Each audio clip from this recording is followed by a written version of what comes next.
The art of self-reliance is forging your own path, but the path is difficult. Made easier by learning from those who have succeeded in directing their own lives on their own terms. With their help and inspiration, your path to self-reliance moves from dream to reality. And now, here's your host, Dr. Rodney King. Hi, and welcome to another episode of the Art of Self-Reliance podcast. In this episode, I speak to neuroscientist Kaushik Ram. Kaushik's focus as a neuroscientist is on the brain-body connection. His mission is to teach others how they can strengthen their nervous system and train the intelligence of the heart to thrive in an era of rapid change, complexity, and ambiguity. His goal is to take the guesswork out of the hustle and exhaustive strategies and learn how to work with the precision of the moment. In this episode, we discuss the paradox of the reptilian brain, the link between instinct and flow, and how to biologically unlock the intelligence of the heart. The art of self-reliance calls you to adventure, to develop your self-protection skills, to learn how to survive no matter where you find yourself, and to thrive amongst life's chaos. So Kaushik, here's my first question for you. When you hear the words self-reliance, what does that mean to you? Wow, that's a big one. Self-reliance for me is being fully self-sufficient, and I know it's a big one to pull out because in current society we are so dependent on the systems that are around us, and everything from supply chains for food to how we take care of ourselves, everything is outsourced. So to be self-reliant is for me to be fully integrated with nature in its own ecosystem and not be dependent on anything outside it. Yeah, I think that's beautiful. I mean, I think we're in alignment there, and there definitely is something that concerns me a lot, is that how we are so reliant on external sources of our sense of control that most of us really no longer rely on ourselves. And heaven forbid, especially in the Western world, right, if all of those external structures break down, what are people ultimately going to be able to do? It's always that kind of scary thing when you consider it. Yeah, exactly. I mean, it's an interesting one because, like, growing up, I grew up on a tiny island in Fiji, and back at home, I knew which direction the birds fly at night. I knew which plants to use if I got a little cut or scratch. I knew where the water was clean and where it was contaminated. So all of these things, to feel the earth on my feet and go, okay, I know which direction I'm moving in. All of those things in a modern society. I live here in Sydney and I don't get to experience those things. This is a foreign land for me. I don't understand the plants. I don't understand the animals. And to me, that is quite foreign, and it feels like a disconnection from the land. So it's in the modern world, there is this massive disconnect, not only from the land, but also from our own nature. So yeah, and that obviously makes it really difficult for people to be fully self-reliant. But I think definitely one way to make some inroads into that, and a starting point, would be to work on ourselves. And that's a really good segue, I think, to our first talking point. Talk to me about, what do you mean by the paradox of the reptilian brain? Now, not everybody's going to be familiar with this idea of the reptilian brain, so maybe mention what that is, and then, of course, let's explore that idea further. Yeah, absolutely. In fact, in my view, the reptilian brain is actually a misnomer. So we understand the human brain as these two fairly advanced cerebral hemispheres. There's two of them, the left hemisphere and the right hemisphere, and we give so much, I guess, precedence to these two hemispheres. And below it, we have the subcortical structures, and we call that the midbrain. And even below that is what we call the hindbrain structures, things like the medulla oblongata or the cerebellum. And we call these primitive parts of the brain reptilian. And for me, it doesn't really make sense, because these parts of the brain have had a far more longer period in evolution than the two cerebral hemispheres. So in fact, they are far more sophisticated, far more advanced from an evolutionary perspective than the fairly recently evolved cerebral hemispheres. So for me, this is the paradox. We think we're intelligent because we have these recently developed hemispheres, but for me, the intelligence, especially the intelligence of the body, lies beneath the brain. So that's why I call it the paradox of the reptilian brain.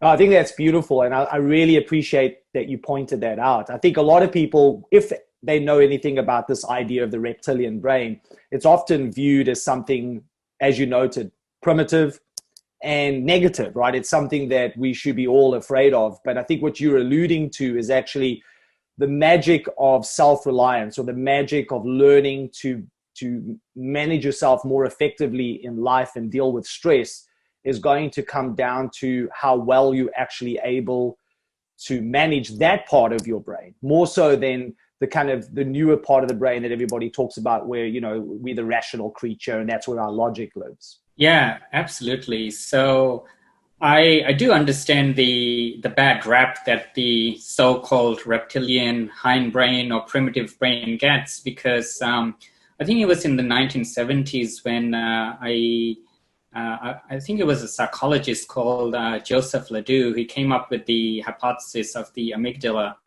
And since then, psychology has been based on the amygdala hijack hypothesis, which is basically when you face a threat, the amygdala fires and then suddenly going to fight or flight. And the response you get is a very narrow-minded, tunnel vision approach to looking at reality. So, you know, anxiety, panic, and all of those things are associated with that amygdala hijacker hypothesis. But if you consider something else, which is the basic premise of all of these theories is based on the fact that fear overrides our intelligence. But when you dive deeper, especially deeper into the nervous system below the level of the brain, especially when you start looking at the nervous system itself, what I call the autonomic nervous system, which is how all the organ systems function, fear literally becomes a biological lie. It prevents very basic functions from happening in the body, and it takes over and starts controlling not only all of our organ systems, but our cognitive processes as well. And so when we see the world through the microscope of fear, the reality feels very, very distorted. But if we return back to the organ systems and learn how to manage internally, then a higher intelligence starts to arise, and it starts with the organs itself. Learning how your instincts work, learning how things like intuition work. So all of these things are inbuilt into our own nervous system, but we rarely get taught what it is, let alone use it in our daily lives. So if I understand correctly, what you're really saying there is that what's important is that we learn to manage our nervous system before we concern ourselves with trying to change our psychology. Yeah, absolutely. So if I break it down even further, we can look at this in 3 stages. The first stage is the mind, where strategies are developed, and most of the strategies are scaffolding from the past to protect us from, threats, danger, pain, things that we have used for self-preservation, and it eventually builds the anatomy of the ego. If we dive a little bit deeper, then we have the unconscious, I separate the unconscious from the subconscious. The unconscious for me is, again, all the stories that we build around our existence. The subconscious for me is anatomical, so I can talk about subcortical structures in the brain, and the amygdala, hippocampus, all of these structures that are below the two hemispheres I refer to as the subconscious. And then we can dive even deeper into the nervous system. So instead of looking at strategies of the mind or stories of the unconscious, we can look at the biology and the mechanism that the nervous system functions in. So this is our state. So we have strategies, we have stories, and then we have our internal state. And the state of our body only has two states. It's actually binary. It's either fight or flight or parasympathetic state. So it makes it very, very simple. So when we learn how to maintain our nervous system in not just in a parasympathetic state, the key is to be able to navigate between these two states seamlessly. When we learn how to do that, it makes all the other processes work much more efficiently. So this is where I guess the hardwiring is, but instead of looking at the hardwiring of the body, we start hotwiring all these connections in our brain and try to function in a reasonable manner, but we haven't changed the hardwiring. One of the things, maybe before we go a little bit deeper into that, coming from where you came from, you said you came from a small little island in Fiji. Would you say that there's a difference between people that are really connected to the land and their understanding of this? They might not be able to define it in scientific terms, and I get that, but their understanding of how to manage their nervous system versus, say, a modern person. Would you say there's a difference? Do you think that they have it more keyed in, they really understand it, and where we maybe have lost that ability because of how we live in the modern world, which is so far removed from how our ancestors lived on the planet for most of our existence? Yeah, very much. I think when you look into primitive societies, you get a window into the past, into our ancestry, into the primitive forms of existence, perhaps dating before agriculture even. So a lot of what drives this society is not external input. It is the connection with the tribe. The tribe needs to sustain itself, and we can't do it without the other members in the community. And if you look at the Western society, it's often every man for himself. We go to school, we try to be better than the students sitting next to us. We go to work, and the process of getting through job interviews and things like that, we're all competing from the onset.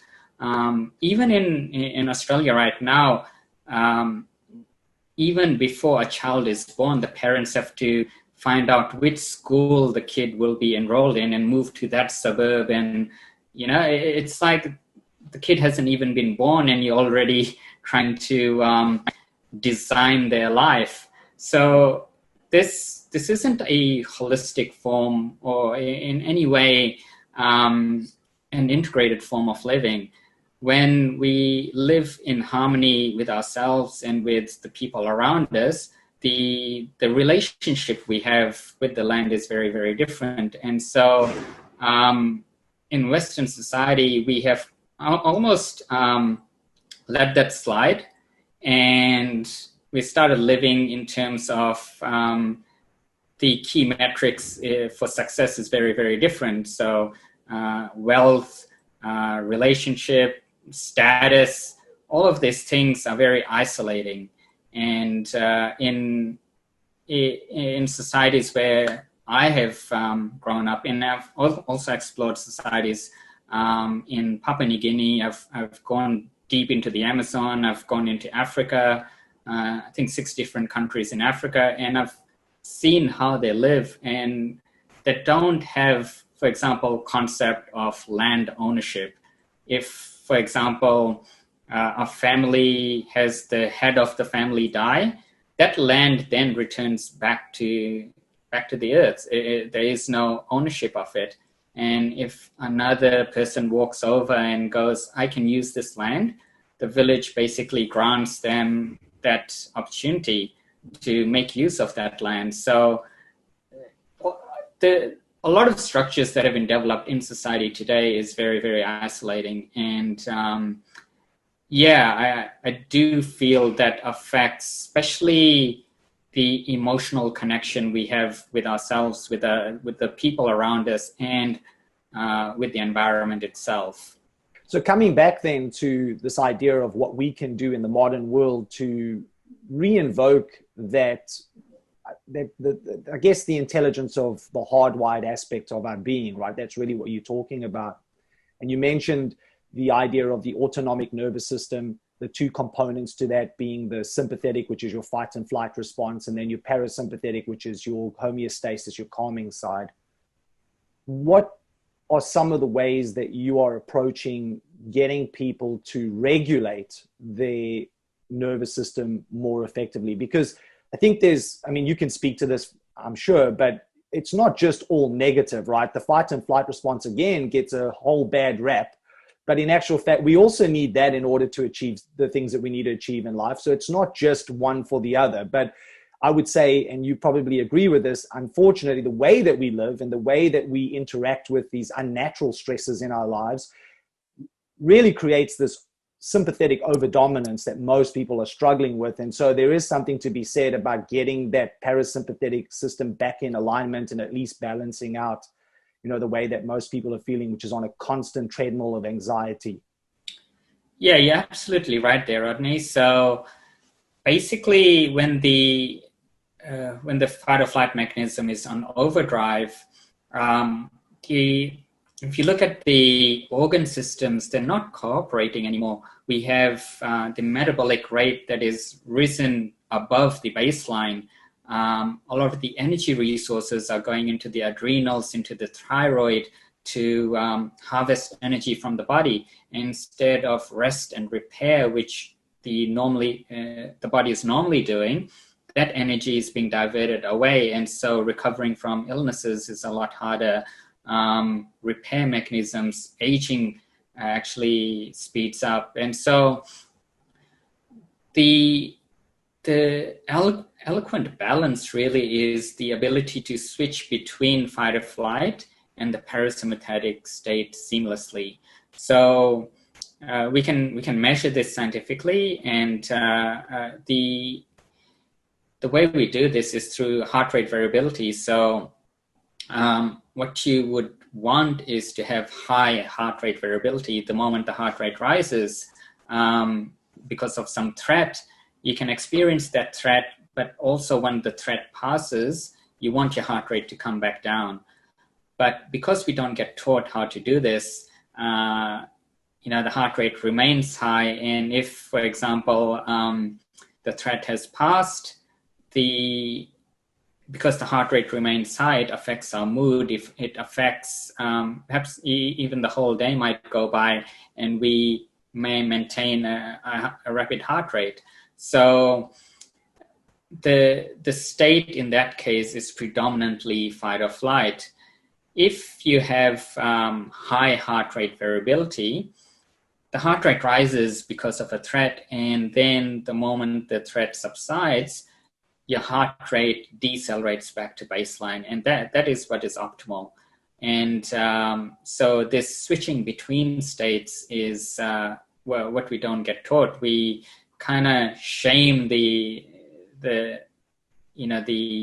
fight or flight mechanism. We shame anxiety. We shame the destructive states of the body and also our mentality, but we don't get shown how to navigate through it in a harmonious way. So that balance is missing. I think for some people listening to that, maybe explain, what do you mean by heart rate variability? I know what it means, but I suppose if somebody's never heard that term before, they're like, what does that mean? So what actually is the difference between when you say high heart rate variability is a good place to be versus a heart rate where it's up because of threats or stress or perceived, threats? What's that difference? Yeah, that's a very good question. So heart rate variability is basically the moment-to-moment fluctuation in the peak-to-peak heart rate. So, for example, the first heartbeat could be 450 milliseconds. The second heartbeat could be 612 milliseconds. The third heartbeat could be 520 milliseconds. And that variability, that moment-to-moment fluctuation, is what we call heart rate variability. If, for example, you're at work and maybe you receive a nasty email from your superiors and your heart rate rises, by the time you finish reading that email, if your heart rate remains high, then you have low heart rate variability, because it has changed state, but it hasn't been able to switch back. But if you read this email and your heart rate rises, which is a good thing, you're feeling threatened, and then after reading that email, your heart rate calms down, then you're able to look at the same scenario with another light, not through the tunnel vision of fear, but then you're able to see, what is this person saying here, and look at it from a more objective eyes rather than just through the tunnel vision of fear. So this is what it means to have high heart rate variability, to be able to have your heart rate rise very quickly, but then decelerate just as quickly. So that's high heart rate variability. If it's low, then you get locked into one of these states.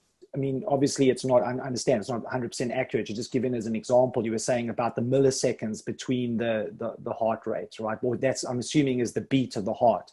What would then be that space between the two heartbeats when you are dealing with high stress, right? When you're in that kind of stressed out and your heart rate rises, is there a difference there? Well, what are we looking at insofar as, if we could look, I mean, it's difficult to I guess, get it across when we're talking, but if I had to visually see it, what would that difference be?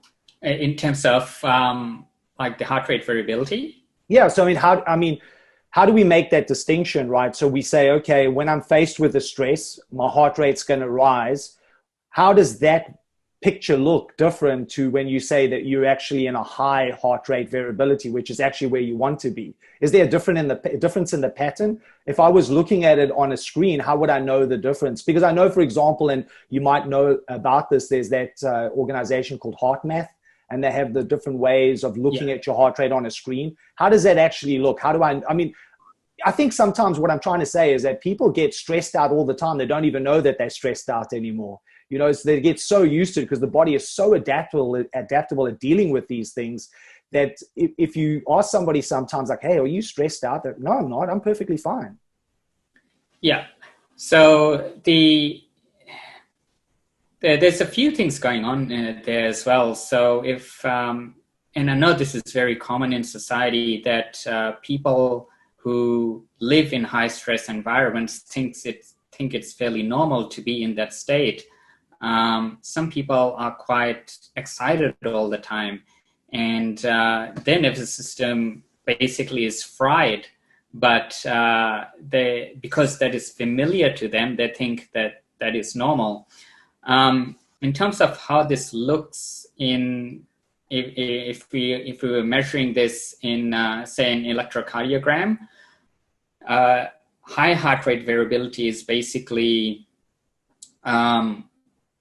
changes that are quite rapid in peak-to-peak variability. Your heart rate, it could go up to say 100 beats per minute, and then how quickly does it decelerate back down to say 72 beats per minute or back down to 60 beats per minute? If that deceleration is quick, then we say it is high heart rate variability. If it takes a longer refractory period, then we say the heart rate variability is low. So I hope that makes it a little bit more clearer. No, that answers the question perfectly. So that I mean, even as you were saying that, I could see that in my mind's eye how that would actually look. So that, that's kind of what I was getting at. What is the link between instinct and flow? So what is that link when we start talking about instinct and flow? Because I think a lot of what we've been talking about up until this point is this hardwired system that you're talking about, but that's also our instinct.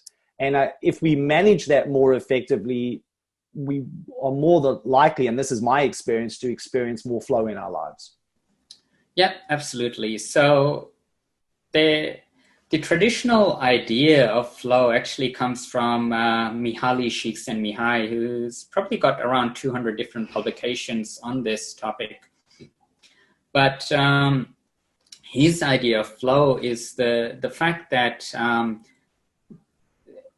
the challenge and your abilities have a direct correlation. So if the challenge is too high, you won't be able to enter flow.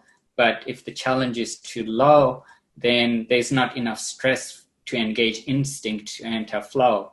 So if you take surfing, for example, if the surfer is inexperienced, then they're in the waves and they're getting smashed by it. But if the surfer is experienced and a challenging wave arrives, it gives them the thrill because the instincts take over in that moment, and they have that beautiful wave that carries them through, and they experience this thrill of flow.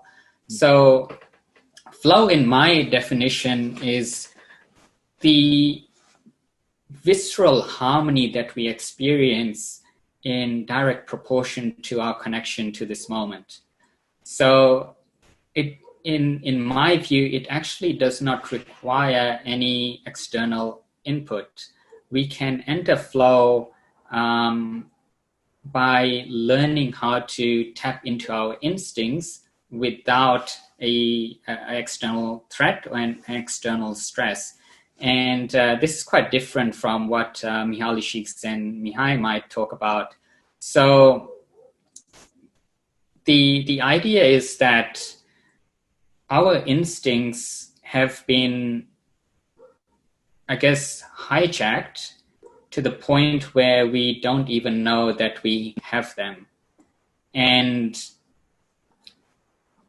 to give you an example, there's so many things that happen biologically that we are not even aware of. For example, I'm just going to have this candle holder right here. So hopefully you can see that. This has a little bit of weight. It's made out of crystals. And if I lift this with my arm, the other hand remains where it is. But if someone else were to come up and lift this off my arm, there would be an upward perturbation of my hand because of it. And that is because the visual feedback has a bit of latency by the time it corrects the upward perturbation. When I do it myself, the information from my right hand goes up into my brain, gets inverted, and gets translated into a downward force on my left hand, so that hand doesn't move. So there's so many different instincts that are hardwired into our own body, and we're not even aware of it. Another one is the idea that we can't tickle ourselves. Basically, the same thing is happening. The sensory stimulation from, say, me tickling myself is being canceled out by my own nervous system so that I don't involuntarily stimulate myself by tickling myself. So all of these things are inbuilt into the nervous system, and we can actually take some of these instincts and use it to our own benefit. Breathing, for example, is also a reflex. It's an instinct. And because breathing is so intimately linked to our own heart rates, we can use it to modulate our own hearts. and therefore the rest of the nervous system. So by training the breathing cycles, we can tap into how the nervous system behaves under threat. And that is really, really powerful. So that's a whole other topic in itself, but that's in a nutshell. Yeah, no, I love that. I mean, what you're really saying, and I think this comes back to what we started off as, where we were talking about being self-reliant, is that really what it is stop looking outside of yourself, look in, and the answers are already there. It's just that we, in the modern world, have forgotten what those answers are. And that really speaks to this instinct aspect that you are putting forward. Yeah, exactly. And the moment you learn how to modulate your instincts and start learning how to train them, then flow becomes a natural part of life. You're not being, I guess, steered away from the strength that is already within your own body. Instead, your instincts take over, especially in moments of stress. And instead of the self-preserving behavior that normally happens when we go into fear, there's a sense of openness, there's a sense of creativity, there's other higher faculties that tap in, like compassion and courage, that allow you to respond very, very differently to what would traditionally happen when someone is threatened or when someone is in fear. And so this is where, greater wisdom arises. And because we don't get taught this, often when we get threatened, we, I guess, descend down into our self-preservation mechanisms. And even though we think they're there to protect us, it often leads to far more destructive pathways than what is available to us when we actually tap into the true strength of our instincts. One of the things I wanted to ask you about, and just get your view on this, my research as a social scientist was focused on this idea of mindfulness, and I'm sure you're aware of it, so I'd like to hear what you feel about that. But what I realized early on as I started researching is that mindfulness is great, but what I decided to do was take an embodied approach, because I realized that although mindfulness is very powerful, it's only part of the story.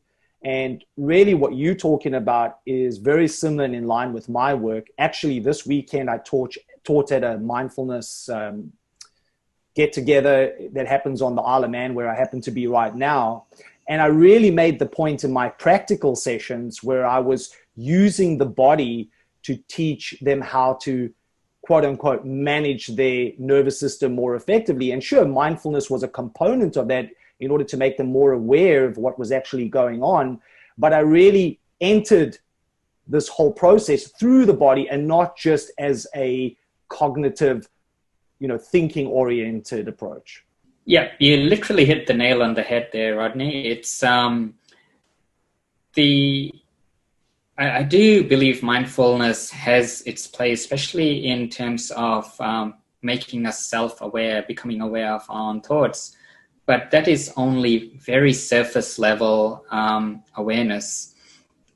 The deeper understanding actually goes beyond all of that. So I've worked for many, many years in this area, and for example, meditation teachers come to me, yoga teachers come to me, and some of them have been doing their practice for well over 20 years, not just practicing, but teaching for well over 20 years. And when I put a heart rate monitor on them and look at what their state is when they're relaxed and what their state is when I put them under stress, often they're able to relax when there is no stress. So when, there's a room lit with candles and scent sticks and all of that, but the moment you have stress in the equation, then they're not able to maintain that calm and relaxed state. And that is where we actually need it the most. And so what good it what good is it to practice something that only works in an ideal scenario? So to give you another analogy, it's like when you look at, say, the Olympics, athletes trained very, very specifically to perform a very specific function on a environment that is completely ideal. It's designed for their best performance, but that is not real life. Instead, when you're training for the worst case scenarios, say what the military does, in those circumstances, they don't know what is going to happen, but they are training their body to respond to the worst case scenario. And I think that is much, much better. So unless you are also accommodating your mindfulness practice with a body-based practice that is working with real-time stress, that is working with real-time challenges, your practice is lacking in a way that it only functions in ideal scenarios. So I don't know if you noticed when you were talking there, I was smiling a lot because it's kind of interesting to me. Two things there. First thing is, I've been very fortunate and honored to work with many special force military units around the world. And one of the reasons they bring me out is exactly that, to talk about how they can manage those really high risk situations more effectively. And the entire experience that I take them through is through the body. And it's something that they want, and they realize how important that really is. Although they've already done a lot of work in that area, of course, anybody in that kind of world wants to get even 1% better. Then when I take that out of that environment and I bring it into everyday life, like at the event that I talked at and taught at on the weekend, there's resistance there. Because so much of what people are doing, and I asked them, I said, how many of you have a meditation practice? They all put up their hands. I said, well, how many of you, when you're doing meditation, how many times are you in this quiet room with a candle, lights are turned down or lights are off, you've got the wafting of the incense and everybody puts up their hand. I go, well, how many of you agree that experience is what life is like? Nobody puts up their hand, right? I said, well, it's interesting, right? It's one thing to be calm, centered, and focused in that kind of environment, but life isn't like that. And so exactly as you said, what relevance is that practice then if I can't take what I'm achieving on the zafu, on the meditation cushion, that relaxed state, and bring it over into my life when I really need it, right? And so I think this is where I see the disconnect happening all the time. Yeah, absolutely. So one of the things that I teach is evoking the nervous system's natural response to calm down under pressure, but doing it in real time, because the moment you get stressed, what if stress could be a trigger for relaxation rather than the traditional fight or flight response? And if that is the case, then when you get stressed, your nervous system has the ability to calm you down in a time when it matters the most, rather than some ideal hypothetical scenario which you think might work, but in real life, everything just, disintegrates. And then you have to go back into a meditation practice to overcome what happened in reality. So rather than wasting time dealing with the situation in retrospect, why not deal with it in real time? I love that. That just makes so much sense to me, and that's been my experience. So as we come to the end here, Kaushik, what I wanted to hear from you is some final words of inspiration. What would you want to leave people with who are listening to this talk? One of the key messages that I talk about is being able to relax down into the parasympathetic state allows you to have a deeper connection with yourself. And that is because when your heart rate variability is high, you're able to switch between states and remain calm and centered. And that builds the connection with your own self. You are in tune with what you want. You have the strength and courage to say what you want. And if you're being steered in the wrong direction, you're able to pause and say, actually, that is not what I want. And not only does that strengthen your own confidence and your own ability to respond to what is happening around you, it also builds trust and respect to those who are around you. So in fact, it is heightening your sense of self. It is heightening the love that you have within yourself, and therefore with everyone else as well, because they love and respect you for who you are. And so one of the key things and the eloquent message that I want to share is that you cannot love in a hurry. The moment the heart rate rises and you're running around trying to juggle so many things but can't pay attention to what is happening right now, you have lost that connection with yourself and therefore with love itself. To learn more about the art of self-reliance, our virtual coaching service, online courses, and our retreats in Thailand, head over to Primal Skills. That's with a Z.com.